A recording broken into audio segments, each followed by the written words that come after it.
Hey everyone, welcome back to Corporate Decoder, the place where we take the boring corporate filings and turn them into actionable insights, or at least a good story about big companies that sometimes do weird things. Today we are diving into a recent filing from an old automotive giant, Ford Motor Company. Now this isn't your typical quarterly earnings report full of dazzling numbers.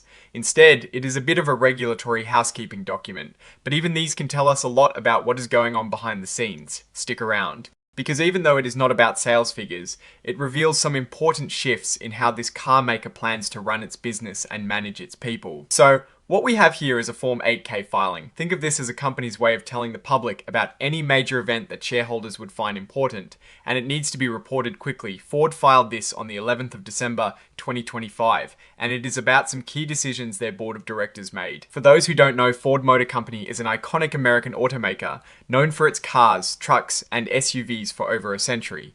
They've been transforming their business lately, trying to catch up in the electric vehicle race while still managing their core gasoline-powered vehicle business. It is a delicate balancing act for any company, especially one as large and established as Ford. Now, let's look at what is registered on the stock exchange. Ford's common stock is traded on the New York Stock Exchange under the ticker symbol F. They also have several types of notes, which are basically loans that investors give to the company, registered under symbols like FPRB, FPRC. And FPRD, these notes have different interest rates and maturity dates.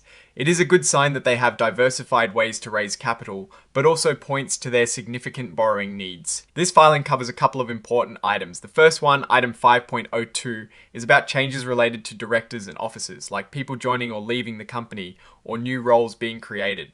But in this case, it is more about how Ford is taking care of its long-term employees through its benefit plans. On the 11th of December 2025, the board made some significant decisions about two retirement plans. They approved changes and essentially updated what is called the Benefit Equalization Plan, or BEP, and the Select Retirement Plan, or SRP. These changes were set to take effect at the beginning of the next year, specifically the 1st of January 2026. Now, what is a benefit equalization plan? Simply put, these types of plans are often used to provide benefits to highly compensated employees that might otherwise be limited by government regulations on retirement plans. It is a way for companies to still offer attractive retirement packages to their executives. The SRP, or Select Retirement Plan, is pretty straightforward. It is a retirement plan. A key detail here is that the Select Retirement Plan is closing to new retirees starting just one day after the new year begins, the 2nd of January 2026. This signals a shift in how Ford is looking at its long-term compensation and retirement strategies for its employees. Companies often close or change plans like these to manage costs or adapt to changing workforce demographics and regulations. It means that if you are not already in this plan, you won't be able to join it going forward. For those already in it, the plan is being amended and restated, meaning its terms are being updated and presented in a new comprehensive document. Next up, we have item 5.03, which deals with changes to the company's fundamental governing documents, like its articles of incorporation or bylaws. In Ford's case, they amended their bylaws. Bylaws are essentially the internal rulebook of a corporation, dictating how it operates. These bylaw amendments were adopted on the same day, the 11th of December 2025, and they went into effect right away. The filing mentions several key changes, and they all point towards modernizing and streamlining how the company is run. One big update is about how meetings work. They clarified rules for both stockholder meetings and board meetings. This includes making it clearer that they can hold virtual meetings and use remote communication tools. This is something we've seen a lot of companies do, especially after the pandemic, to allow for more flexibility and broader participation. They also modernized the rules for how stockholders can nominate directors or propose business for a vote at meetings. This is important because it affects shareholder engagement and how new ideas or changes can be brought forward. The update specifically mentions aligning with new Securities and Exchange Commission rules about universal proxy cards, which aim to make it easier for shareholders to vote. A pretty significant change is the removal of the director retirement age provision. This means that directors no longer have a mandatory age at which they must retire. This can allow experienced directors to stay on longer, potentially bringing valuable institutional knowledge. But it could also mean less fresh perspective if not managed carefully. They also streamlined how committees of the board operate. Committees often handle specific areas like audit, compensation, or nominating directors. Making these provisions simpler can lead to more efficient board governance. And finally, they clarified how the company ratifies its actions, meaning how it officially approves things it has done.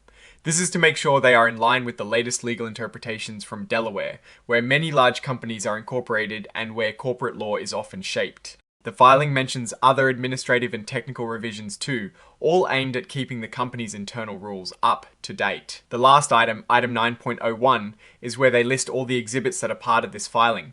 It is basically a table of contents for the supporting documents. Here we see Exhibit 3, which is the complete text of the amended bylaws we just discussed. Then we have Exhibit 10.1, which is the amended and restated benefit equalization plan, effective the 1st of January 2026. And Exhibit 10.2 is the similarly amended and restated select retirement plan, also effective the 1st of January 2026. These are the detailed documents outlining those benefit and retirement plan changes. Finally, Exhibit 104 is the cover page interactive data file, which is formatted in inline XBRL.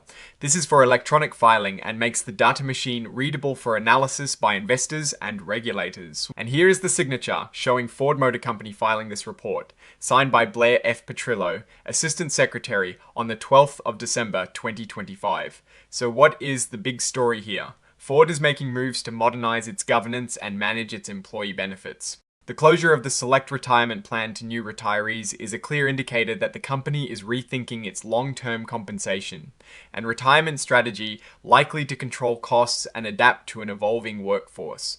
The bylaw amendments, particularly those concerning virtual meetings and director retirement age, show a company trying to be more agile and compliant with modern corporate practices and regulations.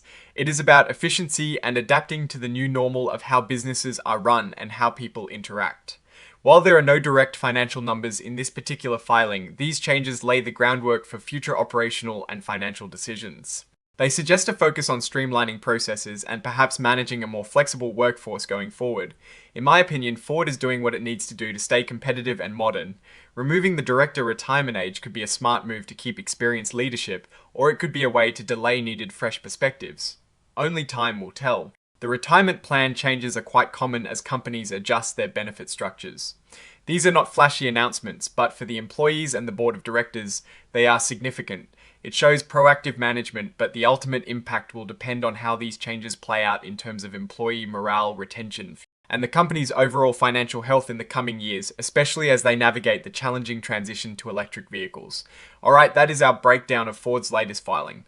What is your take on these changes and what they might mean for the company's future? Drop your thoughts in the comments below if you found this analysis valuable. Hitting that like button really helps us out. And subscribing ensures you don't miss our future deep dives into the world of corporate finance. And don't forget to check out our Discord community linked in the description for more discussions and direct access to us. Thanks for watching, and we'll see you in the next one.